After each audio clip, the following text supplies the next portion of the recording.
पंज प्याले पंज पीर छठम पीर बैठा गुर पारी अर्जन काया पलट के मूरत हर गोबिंद सवारी चली पीड़ी सोडियां रूप दिखावन वारो वारी दल पंजन गुर सूरमा वड जोधा बहु पर उपकारी पुछन सिख अरदास कर छे महला तक दरस निहारी अगम अगोचर सतगुरु बोले मुख ते सुनो संसारी कल जुग पीड़ी सोडियां नह चल नीन उसार खलारी जुग जुग सतगुर तरे अवतारी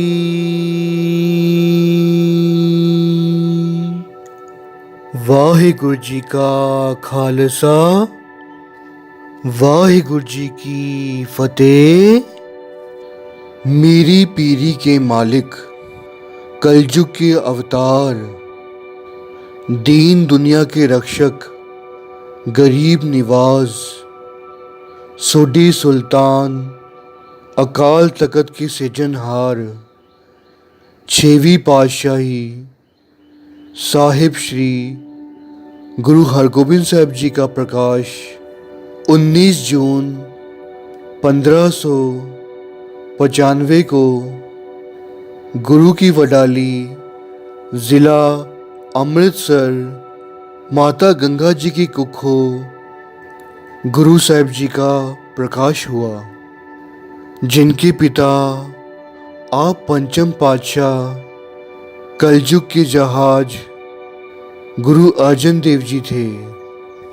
जिस प्रकार इतिहासकार कहते हैं कि गुरु अर्जन देव जी का प्रकाश 15 अप्रैल 1565 में हुआ।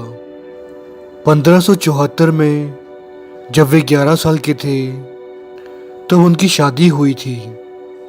1581 में गुरु साहिब जी को गुरगद्दी मिली और कहा जाता है 1595 तक घर में कोई औलाद नहीं हुई। ये समा तकरीबन 21 साल का होता है। ज़रा सोचिए, गुरु के घर 21 साल तक कोई औलाद नहीं थी, पर जैसे कि गुरु अर्जन देव जी हमेशा ही गुरु के पाने को मीठा मानकर प्रभु के चरणों में जुड़े रहते थे। प्रीति चंद जो था वो गुरु अर्जन देव जी का बड़ा भाई था, जिसने बहुत तरकीबें लगाई, बहुत प्रयत्न किए कि गुरगद्दी उसी को मिले, परंतु गुरगद्दी तो गुरु अर्जन देव जी को ही मिलनी थी, क्योंकि वो ही इसके असली हकदार थे। प्रीति चंद की सभी तरकीबें नाकामयाब हुई उसके सभी मंसूबों पे पानी फिर गया था। परंतु अब वो चाहता था कि गुरु अर्जन देव जी के बाद की जो गुरुगद्दी उसे ना मिल पाई वो उसके बेटे को मिले। माता गंगा जी की जेठानी यानी कि प्रीतिचंद की पत्नी माता गंगा जी को हमेशा ही ताने दिया करती थी कि उनके घर पे कोई औलाद नहीं है।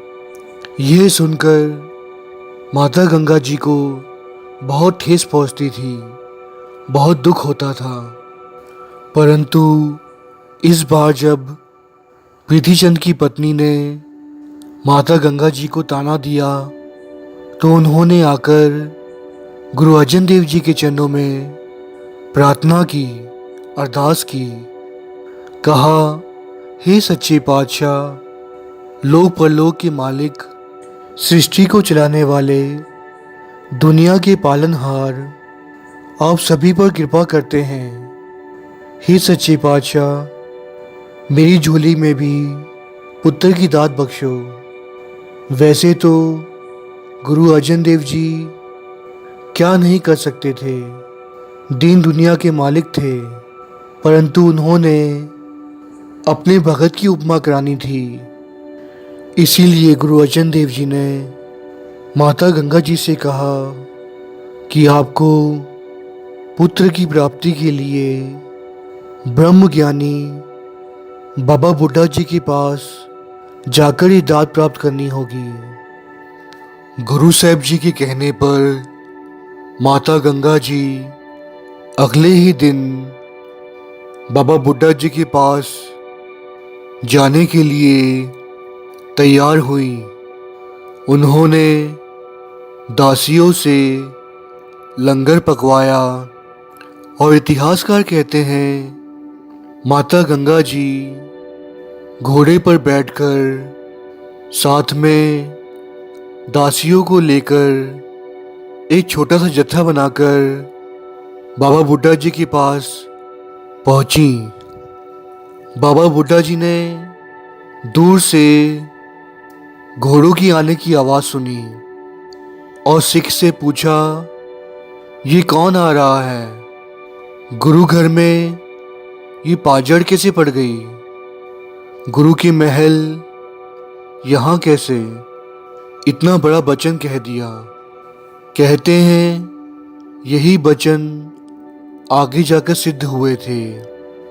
गुरु गोबिंद सिंह महाराज जी को किला छोड़कर परिवार समेत अचानक ही जाना पड़ा था।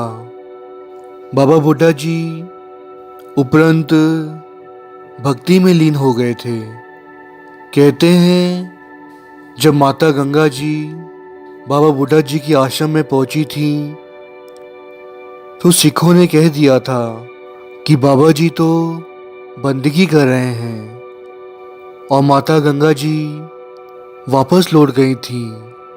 जाकर सच्चे पातशाह गुरु अर्जन देव जी को सारी बात बताई। गुरु साहब जी ने समझाया कि जब किसी साधु संत ब्रह्म ज्ञानी महापुरुष को मिलने जाना होता है तो इस तरह फौज को साथ में लेकर नहीं जाना होता और लंगर आप पकाना होता है। निम्रता से जाना होता है। अभिमान करके, अहंकार करके कभी कोई प्राप्ति नहीं होती, बल्कि तिरस्कार मिलता है और दंड मिलता है। जैसे कि बाबा बुड्ढा जी ने वचन कर दिए थे कि गुरु घर में कैसी पाजड़ पै गई, वो वचन आगे चलकर सिद्ध हुए थे। इसी प्रकार अगले ही दिन माता गंगा जी अमृत वेले उठी। अपने हाथों से उन्होंने लंगर तैयार किया, जिसमें उन्होंने मिस्से प्रसादे, कच्ची लस्सी और गंडे यानी कि प्याज तैयार करने के उपरंत वे आप अकेली ही नंगी पैरी बिना जोड़े के और बिना ही घोड़े के चलकर आप अमृतसर से ब्रह्मज्ञानी बाबा बुड्ढा जी की आश्रम तक पहुंची।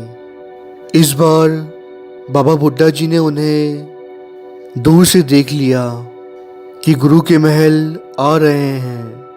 माता गंगा जी उनकी तरफ आ रही हैं।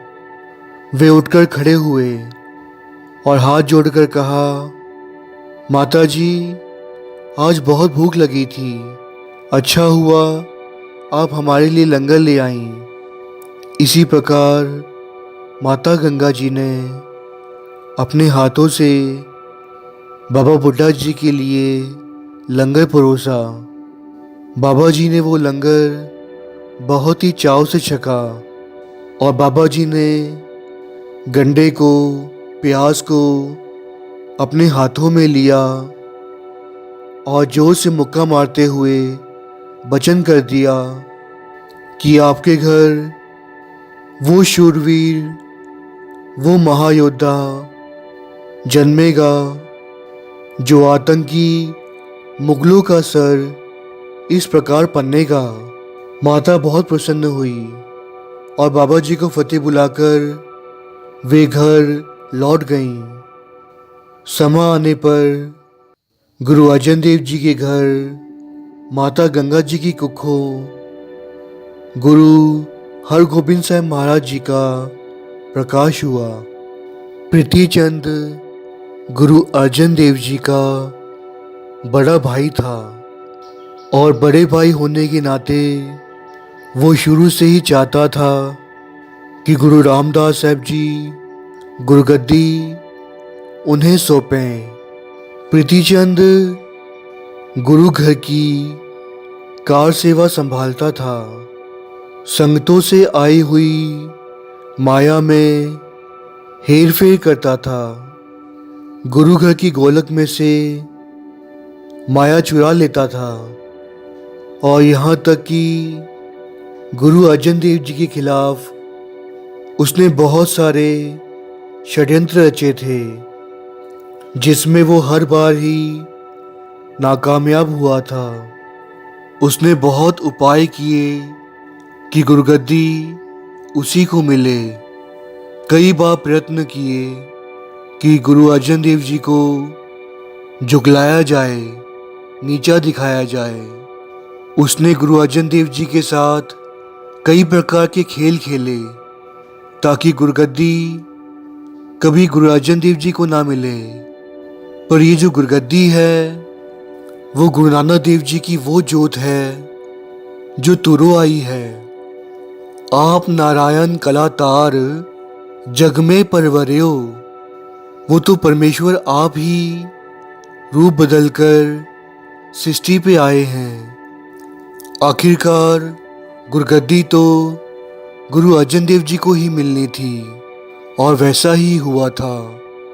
परंतु इससे भाई प्रीतिचंद बहुत ही ज़्यादा क्रोधित हुआ, क्योंकि उसकी सारी ही चालें नाकामयाब हुई थी।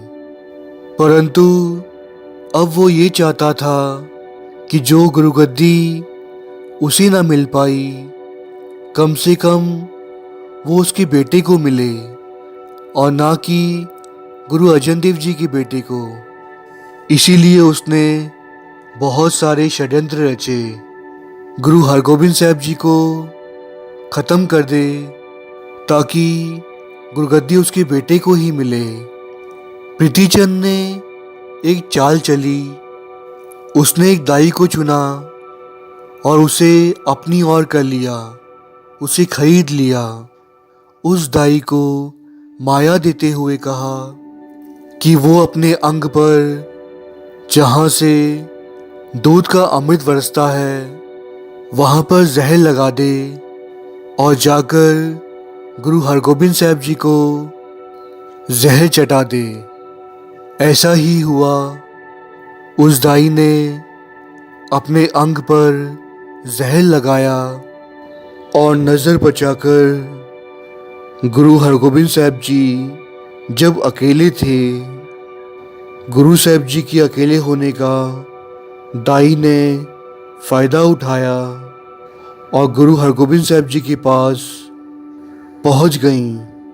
और जैसे ही गुरु साहब जी को जहर चटाना चाहा, उससे पहले ही वो जहर उसी के तन में फैल गया, जिसके कारण वो तड़पने लगी और चिल्लाने लगी। माता गंगा जी और कई लोग वहाँ आ पहुँचे और गुरु अर्जन देव जी भी वहाँ पहुँच गए। दाई ने गुरु अर्जन देव जी से हाथ जोड़कर माफ़ी मांगी और कहा, मुझसे बहुत बड़ा पाप हुआ है, मुझे क्षमा कर दें। ये षड्यंत्र प्रीतिचंद का रचाया हुआ है। ये कहकर उसने अपने प्राण त्याग दिए। पाप कमावन दिया, तेरा कोई ना बेली राम। उस दाई को अपने पाप की सजा प्रभु ने अपने आप ही दे दी। प्रीतिचंद की चाल नाकामयाब होने पर उसने दूसरी चाल चली। कहते हैं उसने एक सपेरे को पैसे देकर खरीद लिया और कहा, अपने जहरीले सांप से गुरु हरगोबिंद साहब जी को मार दो। जब उस सपेरे ने ऐसा करना चाहा, सभी से नज़र बचाते हुए वो गुरु हरगोबिंद साहब जी के पास पहुंचा। सपेरे ने जैसे ही सांप के पिटारे को खोला और सांप का मुंह गुरु हरगोबिंद साहब जी की तरफ कर दिया, वो जहरीला सांप गुरु साहब जी के पास पहुंचकर पीछे की तरफ मुड़ गया और सीधे जाकर उछलकर उस सपेरे को ही काट लिया। और वो सपेरा सांप के काटने पर तड़पने लगा, कुर्लाने लगा। आवाज़ें सुनकर गुरु अर्जन देव जी, माता गंगा जी और सभी सिख वहाँ आ पहुँचे। सपेरे ने मरते मरते गुरु अर्जन देव जी के आगे हाथ जोड़कर माफ़ी मांगी और बता दिया कि ये चाल प्रीतिचंद की थी, उसे क्षमा कर दें। और उस सपेरे ने उसी वक्त वहीं पर अपना शरीर छोड़ दिया। गुरु हरगोबिंद साहब जी, आप पिता परमेश्वर के रूप हैं, उन्हें कौन मार सकता है। जिसनो तू रखवाला, मारे तिसै कौन। जिसका पिता परमेश्वर आप होता है, उसका कोई बाल भी बांका नहीं कर सकता। इतना सब होने के बावजूद भी प्रीतिचंद का मन नहीं भरा। उसे तो अपना उद्देश्य पूरा करना था, यानी कि गुरु हरगोबिंद साहब जी को मारना था। उसने इस बार चाल चली और एक पंडित को चुना। प्रीतिचंद ने ब्राह्मण को कहा कि इस दही में जहर डाल दो और गुरु हरगोबिंद साहब जी को दही खिला दो। नज़र बचाकर इस बार जब पंडित वहाँ पहुँचा तो गुरु हरगोबिंद साहब जी उसे देखकर मुस्कुरा रहे थे। गुरु के अकेले होने का उस पंडित ने फ़ायदा उठाना चाहा और जैसे ही गुरु हरगोबिंद साहब जी को दही खिलानी चाहिए, गुरु हरगोबिंद साहब जी ने चीखें मारने शुरू कर दी। चीखों की आवाज़ सुनकर गुरु अर्जन देव जी और माता गंगा जी दौड़ कर आए। पीछे पीछे सिख भी दौड़ कर आए, क्योंकि यह पहले ही गुरु हरगोबिंद साहब जी पर 2 बार जानलेवा हमला हो चुका था। सभी लोगों के आने पर पंडित घबरा गया, उसके हाथ पांव कांपने लगे। उसी वक्त उसके हाथों से वो दही का कटोरा जमीन पर गिर गया। इतिहासकार कहते हैं वहाँ एक कुत्ता आया और उसने वो दही जमीन पर से खा ली और वहीं उस कुत्ते की मौत हो गई थी। ये देखकर ब्राह्मण घबरा गया। उसका दिल जोर जोर से धड़कने लगा। हृदय रोग के कारण उसे दिल का झटका लगा और उसी वक्त वो जमीन पर गिर गया। मरते मरते उसने गुरु अर्जन देव जी को बता दिया कि ये चाल प्रीतिचंद की थी, उसे क्षमा करें। यह कहकर उसने अपने प्राण त्याग दिए।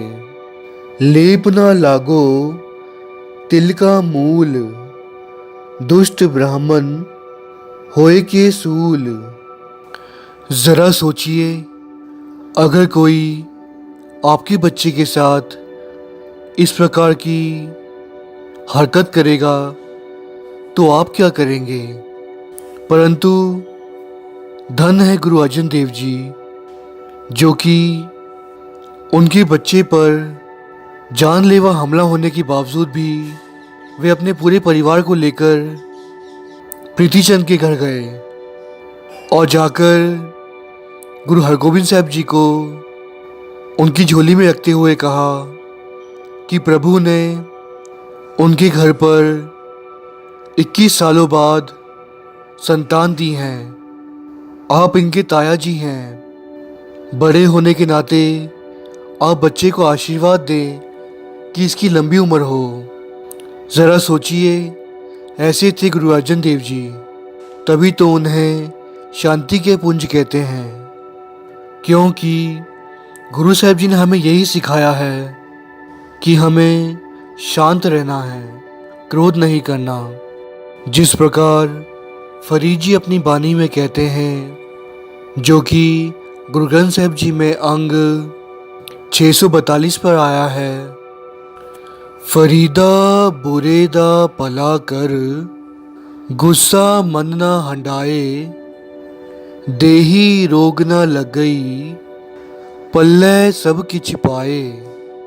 कहते हैं कि प्रीतिचंद ने गुरु हरगोविंद साहब जी के सर पर हाथ रखकर उन्हें लंबी उम्र का आशीर्वाद तो दे दिया, परंतु अंदर से वो कुछ और थे। उनसे बड़ा पापी और दुष्ट शायद ही कोई होगा, जो कि गुरु की औलाद होने के बावजूद भी हमेशा उन्होंने पाप ही कमाया। उनसे बड़ा बदनसीब और कौन हो सकता है। उन्होंने गुरु हरगोविंद साहब जी को बाहरी रूप पर जुबान से आशीर्वाद तो दे दिया था, परंतु अंदर से वो अभी भी यही चाहते थे कि वो इस दुनिया में ना रहें।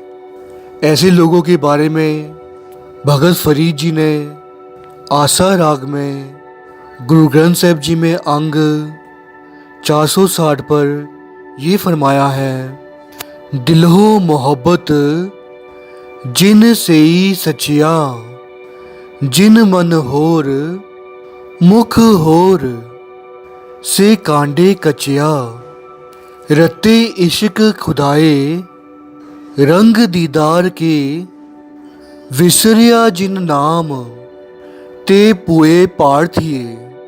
उपरंत गुरु अर्जन देव जी परिवार समेत अपने भाई महादेव के पास गए, जो कि अपने आप में ही मस्त रहते थे। बड़े भाई प्रीतिचंद ने उनके खिलाफ इतना कुछ किया, यहाँ तक कि सिख धर्म के खिलाफ भी प्रीतिचंद खेल खेलते रहे, परंतु महादेव ने कभी उन्हें रोका नहीं। और यहाँ तक कि गुरु अर्जन देव जी जब गुरुगद्दी पर बैठे, उन्होंने इतने कारज संवारे, परंतु किसी भी कारज में भाई महादेव ने कभी हिस्सा नहीं लिया, कभी हाथ नहीं बटाया, बल्कि अपने आप में ही रहे। ऐसे थे महादेव जी। परंतु फिर भी गुरु अर्जन देव जी उनके घर गए और गुरु हरगोविंद साहब जी को उन्हें मिलाकर उनसे आशीर्वाद दिलवाया। इतिहासकार कहते हैं, गुरु हरगोविंद साहब महाराज जी को गुरुमुखी और शस्त्र विद्या ब्रह्म ज्ञानी बाबा बुड्ढा जी ने सिखाई थी। इतिहासकार कहते हैं एक बार गुरु साहिब जी को चेचक की बीमारी ने पकड़ लिया। कहते हैं ये बीमारी बहुत ही खतरनाक होती है, जिसके कारण या तो इंसान की मौत भी हो सकती है या तो फिर शरीर का कोई अंग काम करना बंद कर देता है या फिर खराब हो जाता है। कहते हैं बहुत से लोगों ने गुरु साहिब जी को आकर कहा कि इस बीमारी में शीतला की पूजा करवानी चाहिए, पर गुरु साहिब जी ने साफ इनकार कर दिया। करण करावन हार पिता परमेश्वर आप जानते थे कि उन्हें कुछ नहीं होगा। वैसे तो वो सब कुछ कर सकते थे, परंतु पाना मीठा मानकर चलना चाहिए। गुरु साहिब जी ये हमें उपदेश देना चाहते थे और ऐसा ही हुआ। चेचक की बीमारी गुरु साहिब जी का कुछ भी बिगाड़ नहीं पाई और वे जल्द ही ठीक हो गए। गुरु अर्जन देव जी इस प्रसंग के बारे में सोरठ राग में गुरु ग्रंथ साहिब जी में अंग 627 पर ये फरमाते हैं, सोरठ महला पंजवा। सदा सदा हर जापे प्रभ बालक आपे राखे, शीतला ठाक रहाई बिघन गए हर नाई। मेरा प्रभ हुआ सदा दयाला, अरदास सुनी भगत अपने की। सब जी पया कृपाला, रहाओ प्रभ करन कारण समराथा। हर सिमरत सब दुख लाथा, अपने दास की सुनी बिनती। सब नानक सुख सावंती। जब गुरु हरगोबिंद साहब जी 9 साल के हुए तो चंदू के पंडितों ने, ब्राह्मणों ने चंदू की लड़की के रिश्ते के लिए गुरु हरगोबिंद साहब जी को पसंद किया और चंदू को चिट्ठी लिखी। ये बात जब चंदू को पता चली तो वो बहुत ही क्रोधित हुआ और पंडितों को कहा, ये तुमने अच्छा नहीं किया। मेरी बेटी चुबारे की ईंट के समान है और तुमने उसे मोरी जैसी कुल के साथ रिश्ता जोड़ दिया।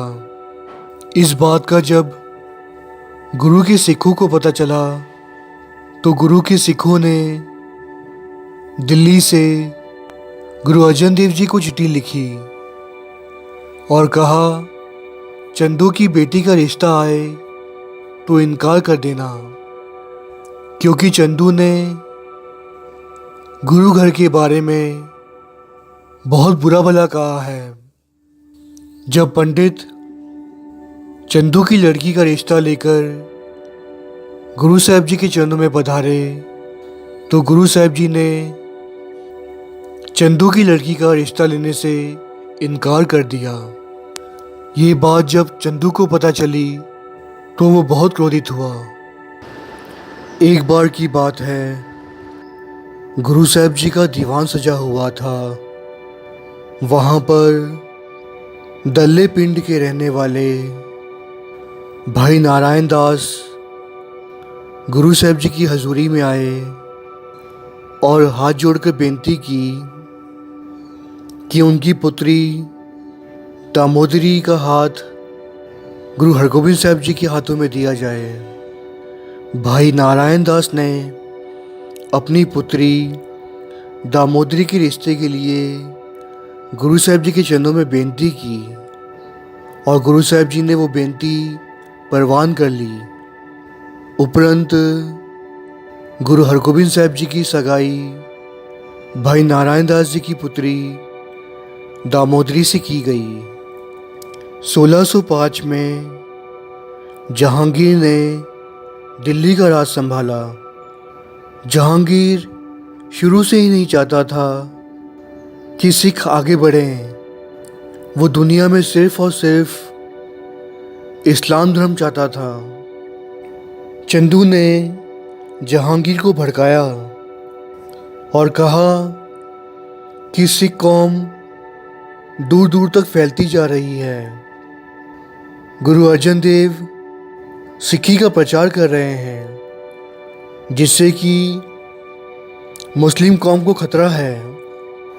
चंदू ने कई चालें चली थी, जिसके कारण जहांगीर ने हुक्म दे दिया था कि गुरु अर्जन देव जी को तसीहे दिए जाएं, क्योंकि गुरु अर्जन देव जी सिक्खी का बहुत प्रचार कर रहे थे और मुगल राज को ये बात जायज़ न थी कि उनकी हुकूमत में किसी और धर्म का प्रचार हो रहा हो। वो तो यही चाहते थे कि तलवार की जोर पर हिंदुस्तान को अपने कब्ज़े में रखें और हिंदुओं के जनेऊ उतार दिए जाएं और उन्हें ज़बरन ही मुस्लिम कौम में ले आया जाए। मुग़ल ये चाहते थे कि जो ग्रंथ साहिब जी गुरु अर्जन देव जी ने तैयार किए हैं, उसमें उनकी भी बानियाँ जोड़ी जाएं, जो कि गुरु साहिब जी को गवारा ना था। इसी प्रकार 30 मई 1606 में गुरु अर्जन देव जी ज्योति ज्योत समा गए। इसी प्रकार गुरु हरगोबिंद साहिब महाराज जी को गुरुगद्दी का तिलक लगाया। कहते हैं जब गुरु हरगोबिंद साहिब महाराज जी को गुरुगद्दी मिली, तब उनकी उम्र सिर्फ और सिर्फ 11 साल की थी। अगर आप इतिहास को समझेंगे तो 10 में से 6 गुरु ऐसे हुए हैं जिनको गुरुगद्दी उनकी जवानी से ही पहले मिल गई है, क्योंकि सिख इतिहास में ये कहा गया है कि गुरु तो एक ज्योत है, आप परमेश्वर का रूप हैं। आयु से कोई मतलब नहीं है, वो तो पिता परमेश्वर आप सृष्टि पर विचरते हैं और परमेश्वर की आयु भले ही छोटी क्यों ना हो, परमेश्वर तो परमेश्वर होते हैं। इसी प्रकार गुरु हरगोबिंद साहिब जी ने गुरुगद्दी संभाली। गुरु साहिब जी के 3 महल थे, उनकी 3 शादियां हुई थी। माता दामोदरी जी, माता नानकी जी और माता महादेवी जी, जिनसे उनके बच्चे हुए, जिनके नाम इस प्रकार हैं: बाबा गुरदित्ता जी, बाबा सूरजमल, बाबा अनी राय जी, बाबा अटल राय जी और गुरु तेग बहादुर साहब जी। और बेटी बीबी बीरो जी। जुल्म के खिलाफ उन्होंने कई युद्ध लड़े, क्योंकि जो मुग़ल थे और कट्टर हिंदू थे वो गुरुगढ़ के खिलाफ थे। वो नहीं चाहते थे कि गुरसिख आगे बढ़े, सिक्खी का प्रचार हो। हुकूमत के हाकिम मुग़ल हमेशा गरीबों की बच्चियों को उठाकर उन्हें बेइज्जत किया करते थे, उनकी इज्जत से खेलते थे।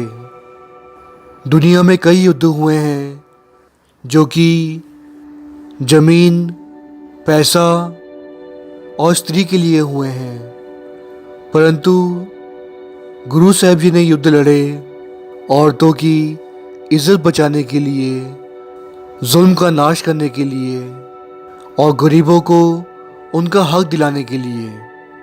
गुरु हरगोबिंद साहिब जी ने रोहिला का युद्ध लड़ा, करतारपुर में जंग हुई, लाहिरा का युद्ध हुआ, गुरुसर की जंग हुई और किरतपुर का युद्ध हुआ।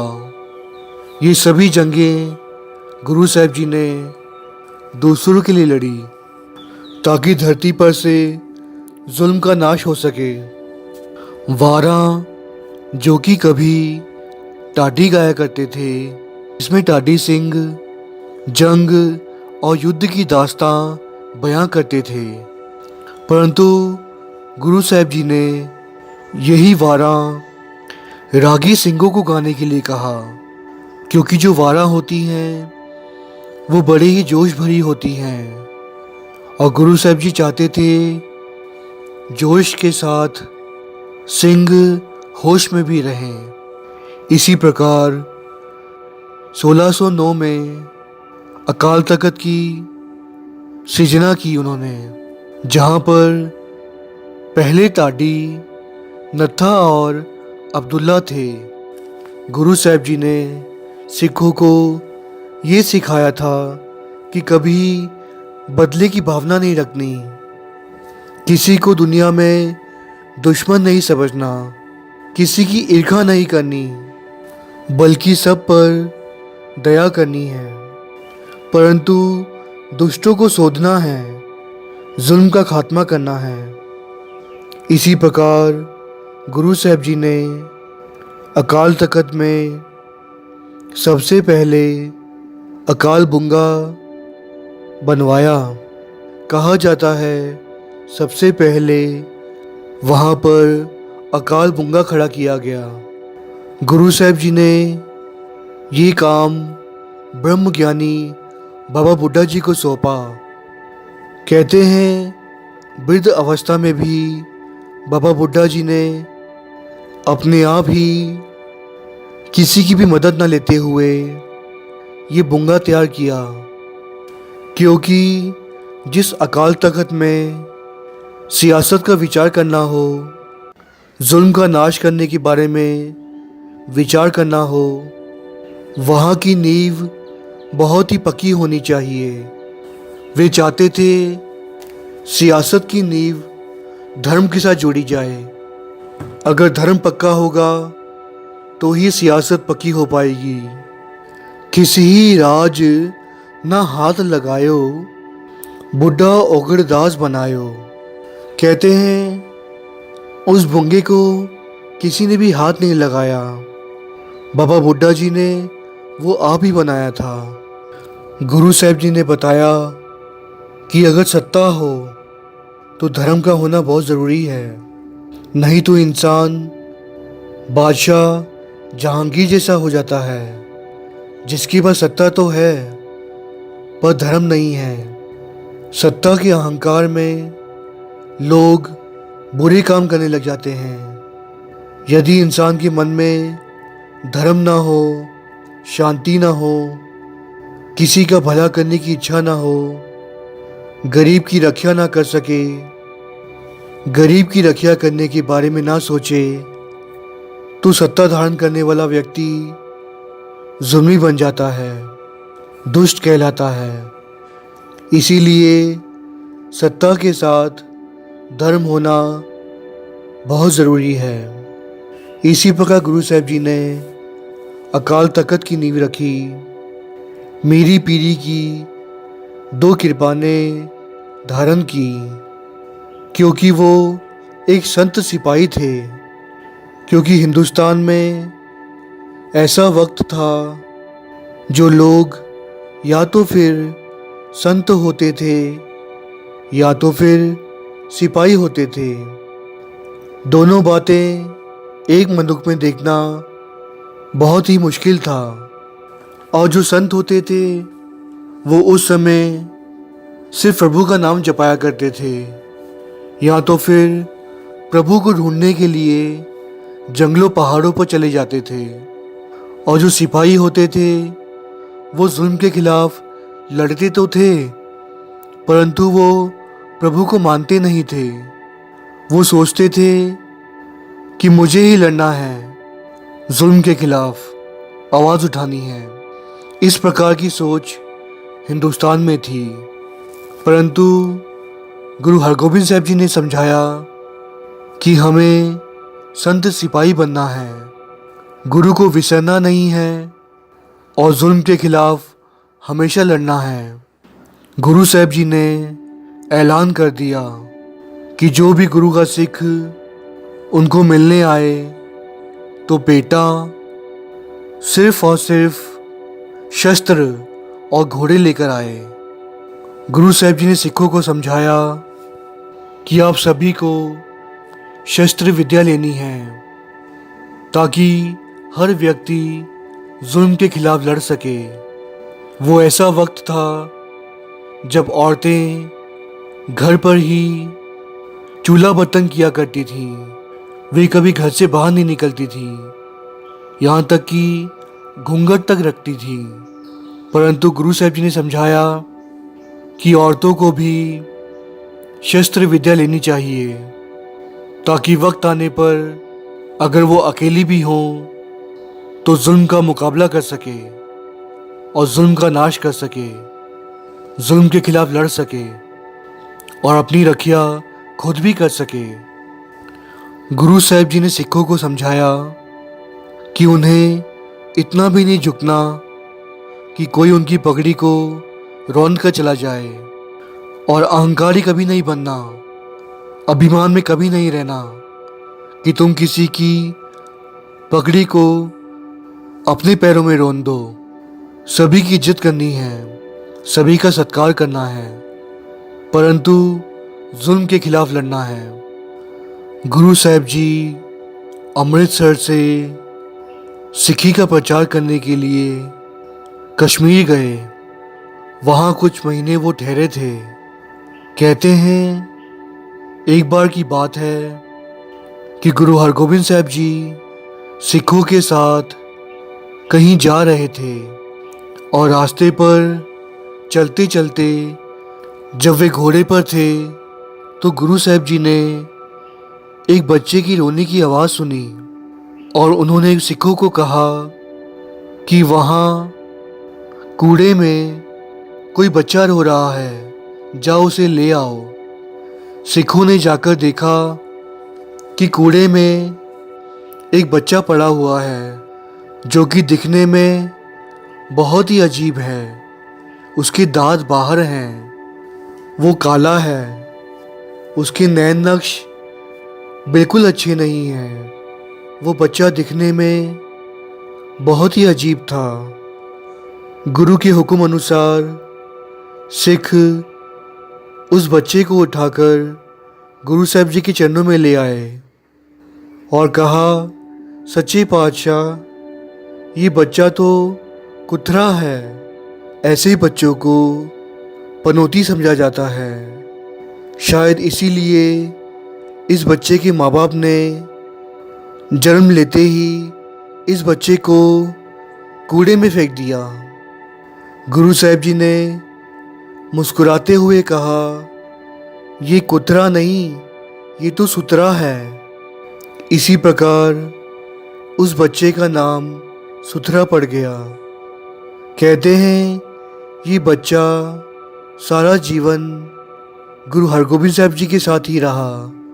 वहीं उसने विद्या प्राप्त की, वहीं पला बड़ा। धन भाग हैं भाई सुतरा जी के, जिनकी परवरिश आप गुरु हरगोबिंद साहिब जी की देखरेख में हुई। उपरंत भाई सुतरा जी ने गुरु हरगोबिंद साहिब जी के बाद गुरु हरराय साहिब जी, गुरु हरकिशन साहिब जी, गुरु तेग बहादुर साहिब जी और यहाँ तक कि गुरु गोबिंद सिंह महाराज जी के भी दर्शन किए। उनके साथ भी वे रहे। धन्य है भाई सुतरा। काश हमारा भी ऐसा नसीब हो कि गुरु हम पर भी निहाल हो जाएं और हमेशा ही हम गुरु के साथ रहें और हमारा जीवन मरण कट जाए, हम भवसागर से तर जाएं। आज देखने में आता है गुरसिखों के घर की बेटियां दूसरी जगहों पर शादी करती हैं। पहले तो मैं ये कहूँगा कि गुरु साहिब जी हमें सुमत बख्शें, हम पर कृपा करें कि हम अपनी बेटियों की शादी गुरसिख से ही करें ताकि सिखी धर्म आगे चलकर चढ़ती कला में हमेशा रहे। इसी प्रकार एक प्रसंग आता है, साखी आती है भाई साधु की। एक बार ऐसा हुआ कि गुरसिक घर की एक बेटी की शादी सखी सरवरिया के मत के भाई साधु के साथ हुई। सखी सरवरिया मत वो था जो मुस्लिम इस्लाम को मानते थे और यहाँ तक कि मड़ी मसान को पूजते थे। मड़ियों में जाना, वहाँ दीवे जलाने और कई कर्मकांड किया करते थे। सखी सरवरिये शुरू से ही गुरुओं के खिलाफ रहे हैं और वक्त आने पर उन्होंने हमेशा ही सिखों के खिलाफ लड़े हैं और हिंदुओं को तो उन्होंने बख्शा ही नहीं। हिंदुओं के जनेऊ उतारने वाले ये सखी सरवरिया ही हैं। हिंदुओं की बेटियों की पत के साथ खेलने वाले ये सखी सरवरिया ही थे। इसी प्रकार जब उस गुरसिक घर की बेटी की जब शादी हो गई भाई साधु जी के साथ, जो कि सखी सरवरिया के मत के थे, सिंगनी ने अपने पति से कहा, हमारी शादी तो हो गई है, परंतु आपके घर जाने से पहले ना जाने में कभी गुरु हरगोबिंद साहब जी के दर्शन कर पाऊंगी या नहीं। मैं चाहती हूँ कि जाने से पहले उनके दर्शन कर आऊँ, फिर आप ना जाने मुझे सिक्खी धर्म में रहने भी देंगी या नहीं, मैं नहीं जानती। भाई साधु ने अपनी पत्नी की ये बेनती कबूल की और उसे जाने दिया। भाई साधु की पत्नी गुरु हरगोबिंद साहब जी के चरणों में पहुंची, माथा टेका, अरदास हुई। कड़ा प्रसाद की देख के बाद वो गुरु को निहार रही थी। भाई साधु को लगा कि बहुत देर हो गई, उसकी पत्नी अभी तक लौटी नहीं और सारी बारात उसका इंतज़ार कर रही है, उसकी बहुत बदनामी हो रही है। ये देखकर वो अंदर गया और जब गुरु हरगोबिंद साहब जी के चरणों में पहुंचा तो गुरु साहब जी को देखने के बाद, उनको मिलने के बाद वो गुरु साहब जी के चरणों से उठकर जा ही नहीं पाया।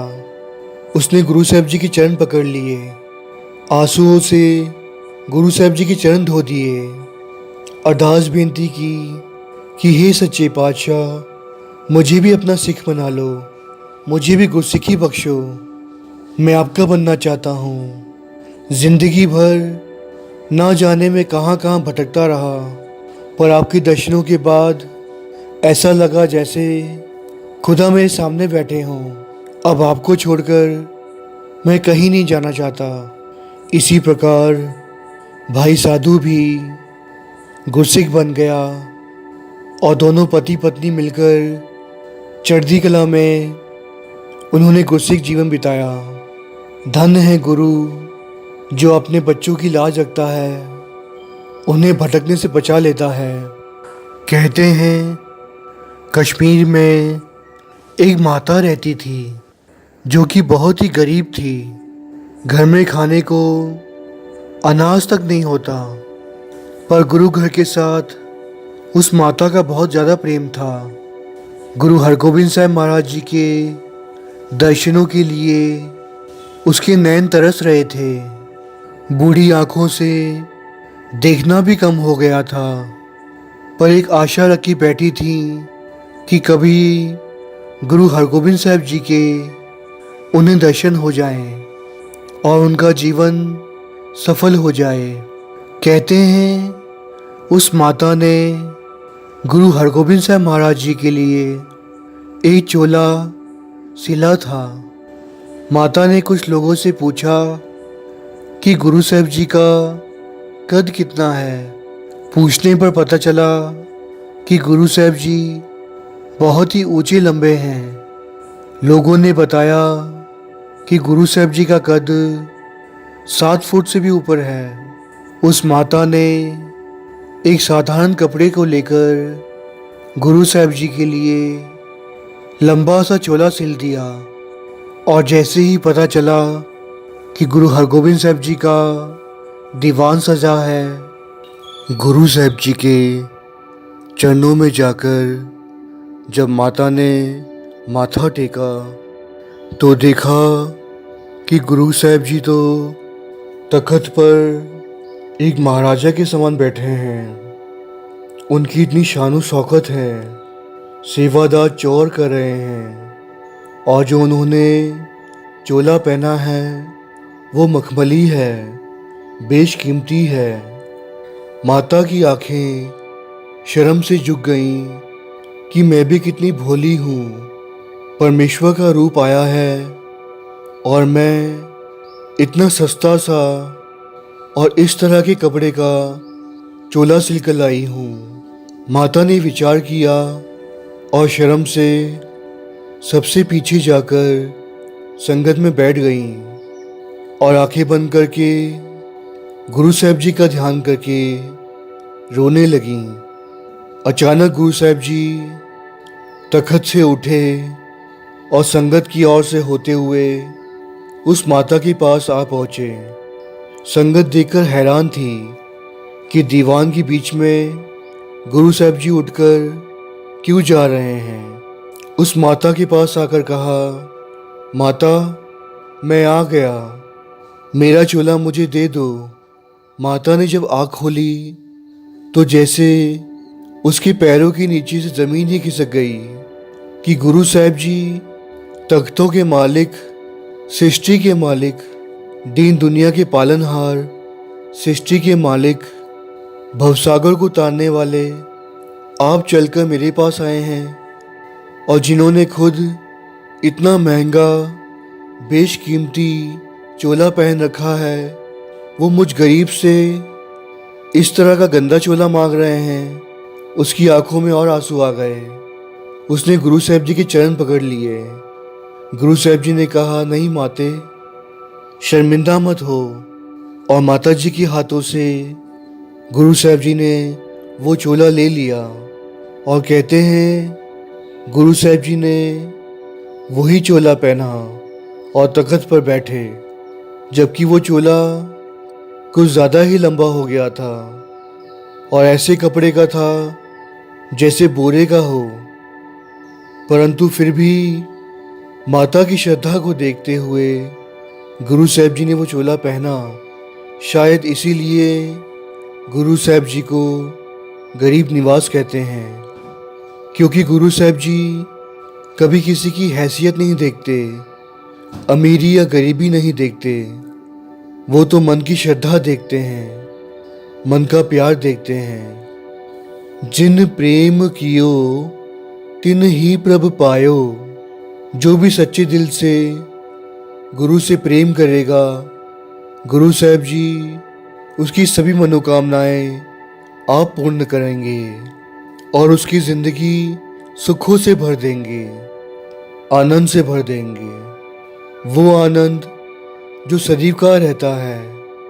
जब मनुष्य को पिता परमेश्वर का प्रेम मिल जाए, उसके आनंद में वो रहे, तो फिर उसे जीवन की कोई भी वस्तुओं से कभी लगाव नहीं रहता, वो उसे तुच्छ लगती हैं। इतिहासकार कहते हैं कश्मीर के बाद गुरु साहब जी गुजरात में आए, जहाँ पर उनकी मुलाकात एक फ़कीर से हुई।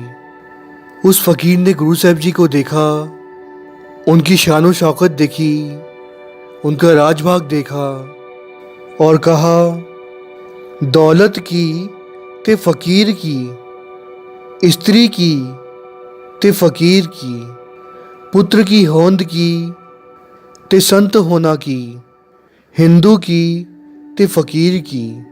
जिसका अर्थ ये था कि एक फ़कीर हैं, अपने आप को संत कहलाते हैं, अपने आप को गुरु कहलाते हैं और इतनी सारी दौलत है इनके पास, दौलत के बीच में रहते हैं।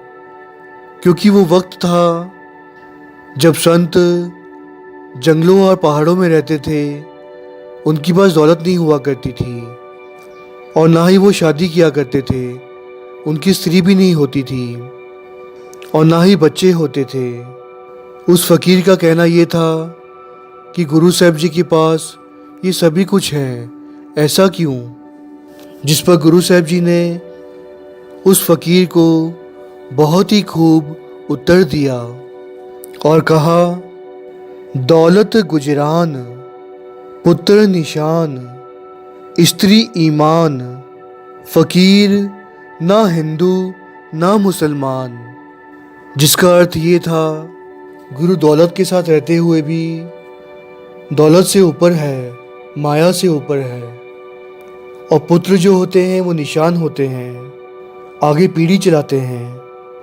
और जो स्त्री होती है वो ईमान होती है, यानी कि इंसान शादी ना करे, जंगलों में भटके, परंतु उसके विचार काम की ओर दौड़ रहे हों तो क्या फ़ायदा।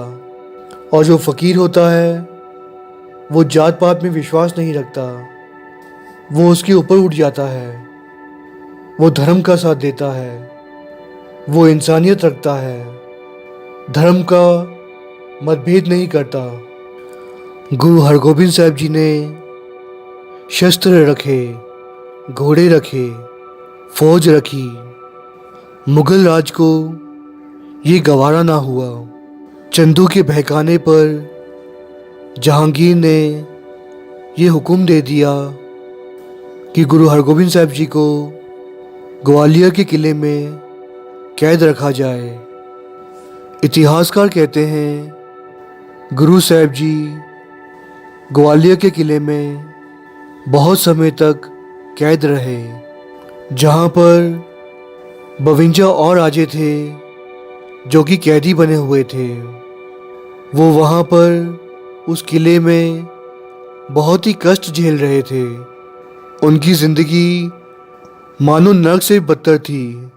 कहते हैं उन राजाओं के हाथ पाँव में जंजीर बांधी गई थी और यहाँ तक कि उन्हें हमेशा अंधेरे में रखा जाता था और वे हमेशा अरदास किया करते थे कि कोई महापुरुष या फिर परमेश्वर आप आए और उनकी रक्षा करें और उन्हें इस कैद से रिहा करें। शायद गुरु साहब जी ने उनकी अरदासें सुन ली थी और ऐसा पाना बना दिया कि वे खुद ही उस किले में आ गए ताकि उन राजाओं को रिहा कर सकें। यहाँ तक कि राजाओं को जो चोला पहनाया जाता था, कहते हैं उस चोला में जहर होता था। जब भी वो चोला शरीर को लगता तो शरीर में घाव हो जाता और शरीर में जहर धीरे धीरे असर करता था, जिसके कारण सभी राजा हमेशा ही बीमार रहते थे और जहर के कारण कष्ट झेलते थे।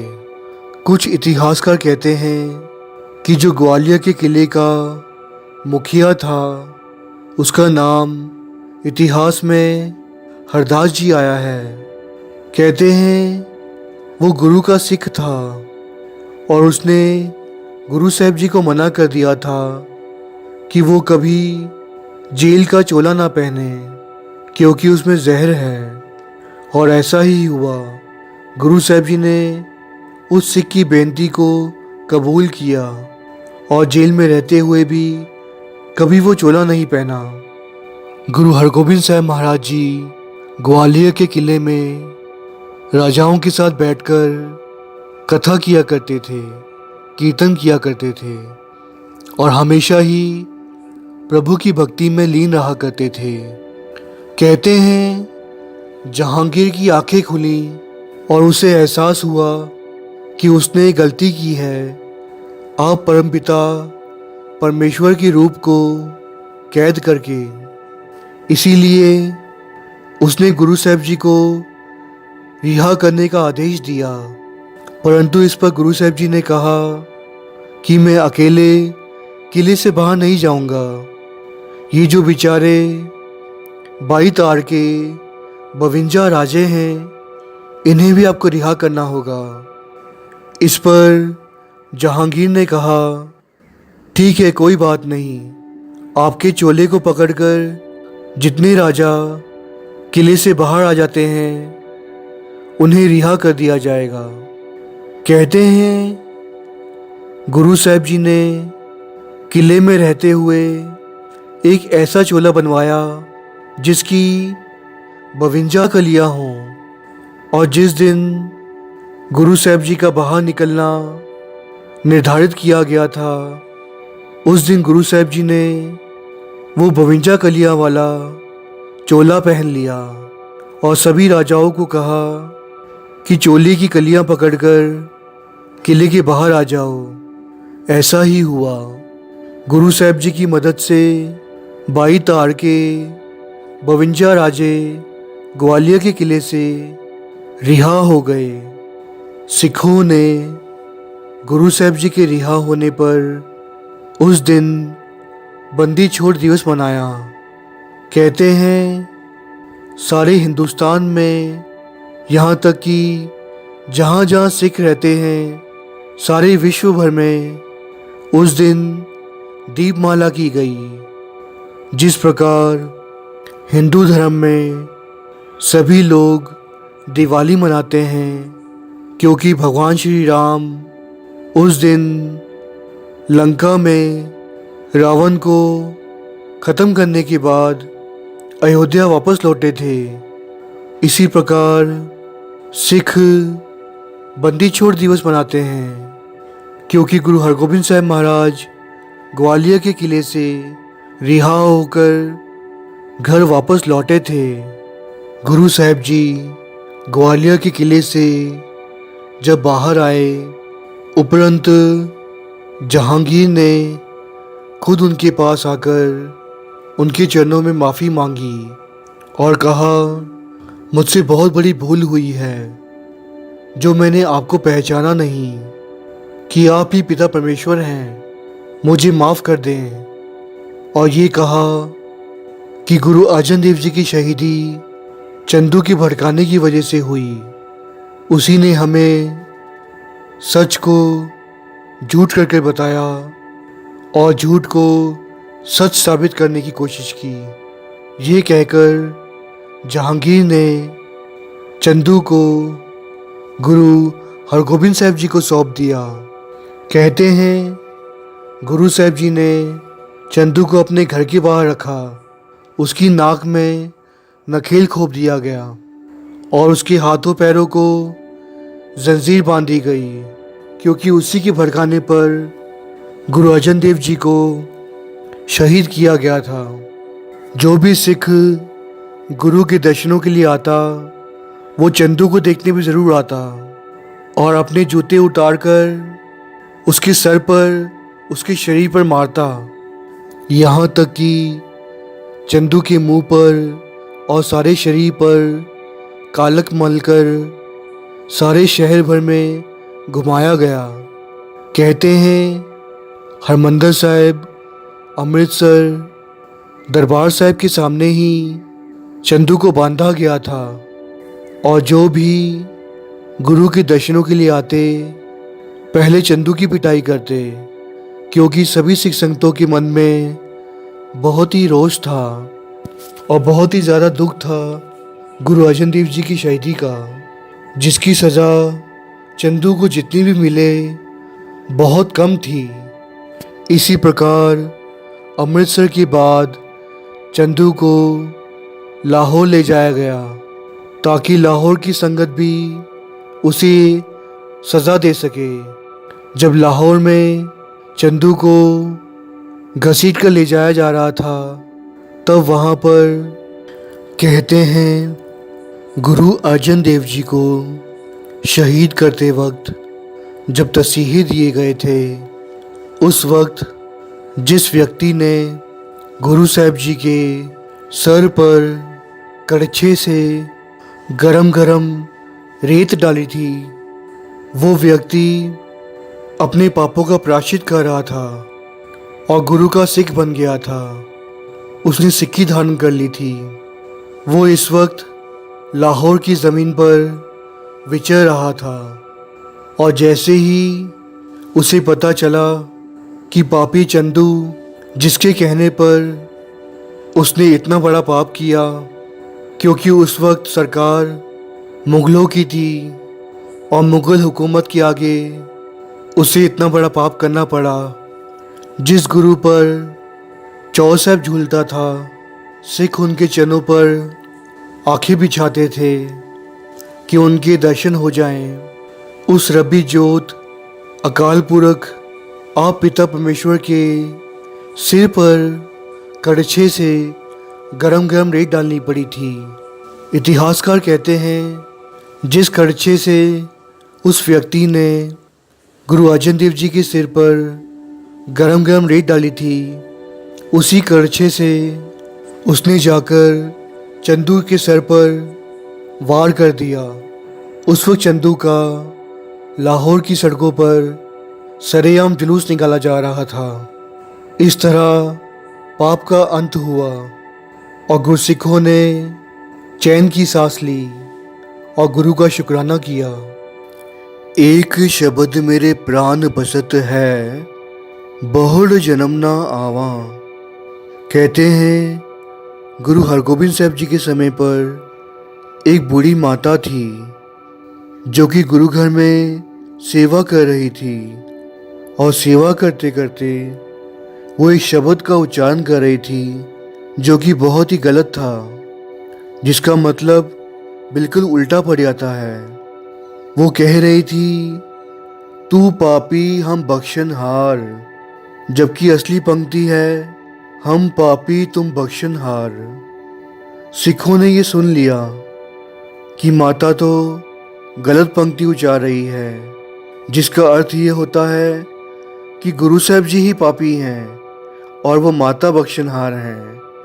ये सुनकर वो सिख उनके पास गए और उन्हें गुस्सा किया, उन पर नाराज़ हुए। गुरु साहब जी वहाँ पहुँचे और सिखों को कहा नहीं भाई, माता सही कह रही है, उन्हें गुस्सा मत करो, उन पर नाराज़ मत हो। सिख भी आश्चर्यचकित रह गए कि गुरु ये क्या कह रहे हैं, माता तो ये पंक्ति गलत उच्चार रही है। गुरु साहब जी ने समझाया ये माता मेरे प्रेम में इतना ज़्यादा खो गई है कि उसे पता नहीं चल रहा कि वो बानी कैसे उच्चार रही है। गुरु तो अपने भक्तों का प्रेम देखते हैं।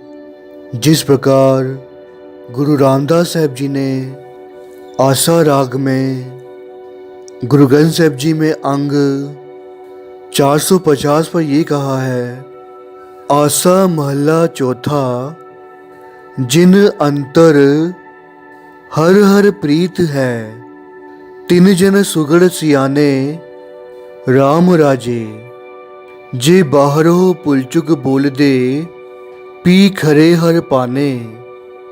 गुरु साहब जी कहते हैं कि जो पिता परमेश्वर का बंदा होता है, जो प्रभु के पाने में रहता है, उसके नाम को कभी भूलता नहीं, विसरता नहीं, और जो प्रभु से प्रेम करता है, भले ही वो अपने मुख से कुछ गलत कह दे तो प्रभु भी उस व्यक्ति के बोल को ना चितारते हुए उसके पवित्र हृदय को देखते हैं। उस हृदय में बसा हुआ प्रभु के प्रति प्रेम को देखते हैं, भूल चूक को क्षमा कर देते हैं, कभी चितारते नहीं। कहते हैं एक पिंड में औगर शंकर नाम का एक व्यक्ति रहता था जो कि बहुत ही घमंडी था, अभिमानी था। उसने गांव के लोगों को ये कहा था कि जो मेरे दर्शन करेगा उसे 1 महीने का स्वर्ग का एहसास होगा, और जो मेरे रोज़ दर्शन करेगा उसे 1 साल का एहसास होगा। ये सुनकर गांव के सभी लोग बेवकूफ़ बनकर उसकी ओर चल दिए, उसके दर्शन करने लगे। उसने अपने चेलों को पूछा कि क्या सारे गांव वाले मेरे दर्शनों के लिए आ रहे हैं? तो चेले ने कहा जी हाँ, पर एक भाई त्रिलोका है जो कभी नहीं आता, ये सुनने के बावजूद भी कि उसे स्वर्ग के दर्शन होंगे, भाई त्रिलोकी को बुलाया गया, पर भाई साहब जी ने आने से इनकार कर दिया। ये सुनकर उस साधु को बहुत ही बेइज्जती महसूस हुई। वो आप चलकर भाई त्रिलोकी के घर गया, दरवाज़ा खटखटाया। भाई त्रिलोकी ने दर्शन करने से इनकार कर दिए, कहा मुझे स्वर्ग नहीं चाहिए। साधु ने कहा मेरे तुम एक बार दर्शन कर लो, मैं सारे जीवन का तुम्हें सुख दूंगा, स्वर्ग का एहसास होगा तुम्हें। परंतु भाई त्रिलोकी ने कहा मैं गुरु हरगोबिंद साहब जी का सिख हूँ, और जिसने गुरु के दर्शन कर लिए उसने परमात्मा की प्राप्ति कर ली, उसे फिर स्वर्ग की भी कोई आवश्यकता नहीं है, कोई ज़रूरत नहीं है। ये सुनकर साधु ने कहा कि भाई साहब, अब मुझे तुम्हें अपने दर्शन नहीं करवाने, बल्कि मुझे तुम्हारे दर्शन करने हैं। अब दरवाज़ा खोलो, मैं तुम्हारे दर्शन करना चाहता हूँ कि तुम किस गुरु के सिख हो जो इतना महान है, कि जिसने अपने सिख को भी इतना महान बना दिया है कि जिस सिख को स्वर्ग की भी कोई आवश्यकता नहीं है। भाई त्रिलोकी ने दरवाज़ा खोला और उस साधु को गुरु हरगोबिंद साहब जी के चरणों में ले गया। साधु ने गुरु साहब जी से माफ़ी मांगी और सिख बन गया। इस साखी से हमें ये सीखने को मिलता है कि हमें सिर्फ और सिर्फ अपने गुरु के लड़ लगना है और किसी भी पाखंडी संतों के डेरे नहीं जाना, संस्थाओं से दूर रहना है जो कि बेवकूफ़ बनाते हैं और हमें हमारे ही गुरु से दूर कर देते हैं। इतिहासकार कहते हैं जहांगीर ने गुरु हरगोबिंद साहब जी को आगरे में बुलाया और अपने महलों में रहने को कहा। गुरु साहब जी आगरा आ तो गए, परंतु जहांगीर से कहा कि मैं आपके महलों में नहीं रहना चाहता, बल्कि यमुना के तट पर खेमे में रहना चाहता हूँ, यानी कि तंबू में रहना चाहता हूँ। जहांगीर ने कहा कि सच्चे पातशाह, मैं भी आपके साथ यमुना के तट पर खेमे में रहूँगा। गुरु साहब जी ने कहा कि सिख संगत जब मेरे दर्शनों के लिए आएंगे तो वो दर्शन नहीं कर पाएंगे, क्योंकि अगर आप वहाँ हमारे साथ रुके तो आपके कई पहरेदार होंगे जो संगतों को रोकेंगे। इस पर जहांगीर ने कहा नहीं सच्चे पातशाह, मैं पहरेदार भी हटा दूंगा। इसी प्रकार कहते हैं जहांगीर ने गुरु साहब जी के लिए यमुना के तट पर एक खेमा तैयार करवाया और पास ही में अपने खुद के लिए एक खेमा लगवा दिया। सिख संगत दूर दूर से आगरे में गुरु साहब जी के दर्शनों के लिए आ रहे थे। आगरे में एक गुरु का सिख रहता था जिनका नाम इतिहास में भाई खाया सिंह आया है, जो कि मजदूरी किया करता था। उसका गुरु साहब जी के साथ बहुत ज़्यादा प्रेम था। उसके मन में प्रभु बस गए थे। भाई खाया सिंह जी हमेशा ही प्रभु की बंदगी में जुड़े रहते, कीर्त करके वन छकते। जैसे ही भाई खाया सिंह जी को पता चला कि गुरु हरगोबिंद साहब महाराज आगरा में आए हैं, तो वो गुरु साहब जी के दर्शनों के लिए चल दिया।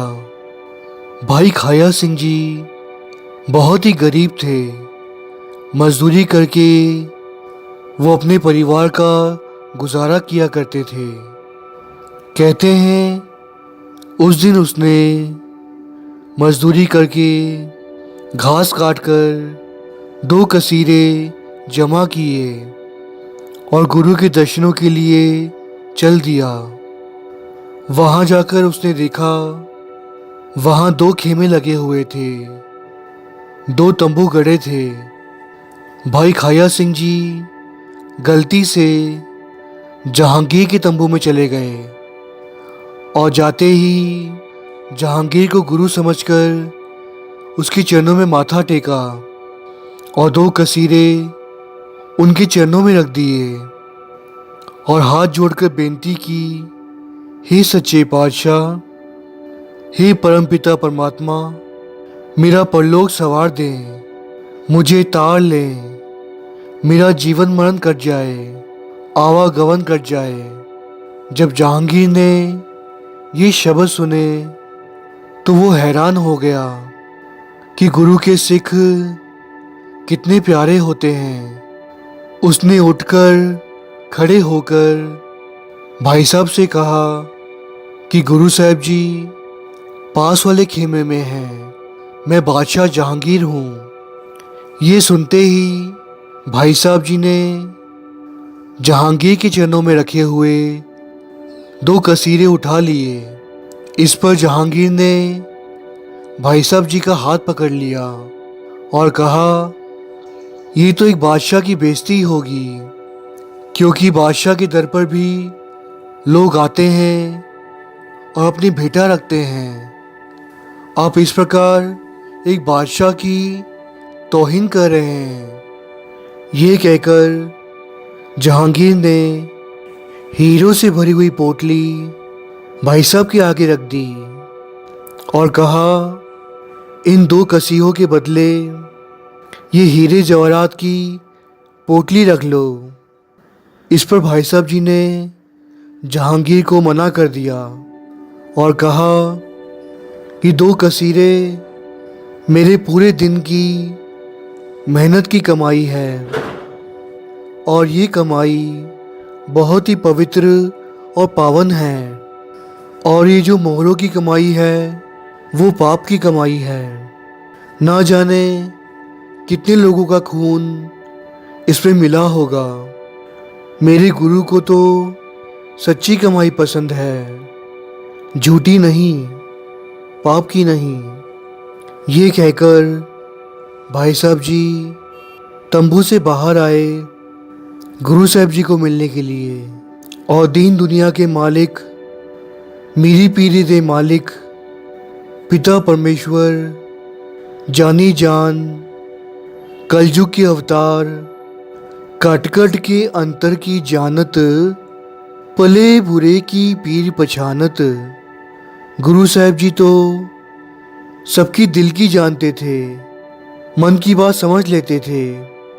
भाई खाया सिंह ने देखा कि गुरु साहब जी आप उसे मिलने के लिए अपने तंबू से बाहर आ गए हैं। जिस प्रकार एक सिख गुरु को मिलने की तान रखता है, प्यास रखता है, उसी प्रकार गुरु भी अपने सच्चे सिख को हमेशा उड़ेकते हैं, उसका इंतज़ार करते हैं। गुरु साहब जी भाई खाया सिंह जी को मिलने के लिए आप तंबू से बाहर आए। गुरु हरगोबिंद साहब महाराज जी ने भाई साहब को अपने गले से लगा लिया। भले ही भाई खाया सिंह जी कितने भी गरीब क्यों ना हो, पर गुरु अमीरी गरीबी नहीं देखते, मन की श्रद्धा देखते हैं, गुरु के प्रति उसका प्यार देखते हैं। भाई खाया सिंह जी इतने गरीब थे कि घर का गुजारा भी नहीं हो पाता था, सारा दिन मजदूरी करते थे।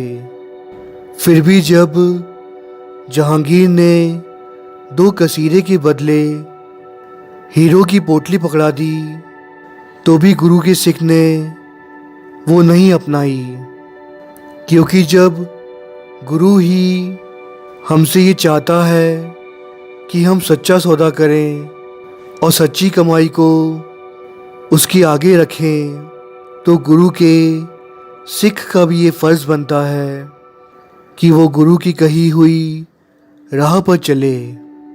कहते हैं गुरु हरगोबिंद साहब महाराज जी ने खुद अपने हाथ आगे करके भाई खाया सिंह जी से वो 2 कसीहे मांगे और उसे लोक परलोक का सुख दे दिया। उसका जीवन मरण सफल कर दिया, भवसागर से तार दिया। धन है गुरु और धन है उसके सिख। इस साखी से हमें ये सीख मिलती है कि हम हमेशा सच्ची कमाई करें, सच्ची राह पर चलें और गुरु के साथ जुड़े रहें। अवर उपदेशे आप न करे, आवत जावत जन्मै मरै। जो मैं आपको कह रहा हूँ, साध संगत आशीष बख्शो कि मैं भी उस राह पर पूरी तरह से चल पाऊँ और गुरु साहब जी की सिक्की को पूरी तरह से कमा सकूँ, कभी डोलूं नहीं। कथा करते हुए आप जी के दास से बहुत सारी गलतियाँ हो गई हैं। साध संगत बख्शन योग हो, पुल्ला बख्शो, विच संगत हर प्रभ वसै जियो। साध संगत आशीष बख्शो कि दास आपकी इसी प्रकार सेवा करता रहे और भवसागर से पार लंघ जाए, दास का जीवन मरण कट जाए। फतेह का जवाब फतेह में दें। वाहिगुरु जी का खालसा, वाहिगुरु जी की फतेह।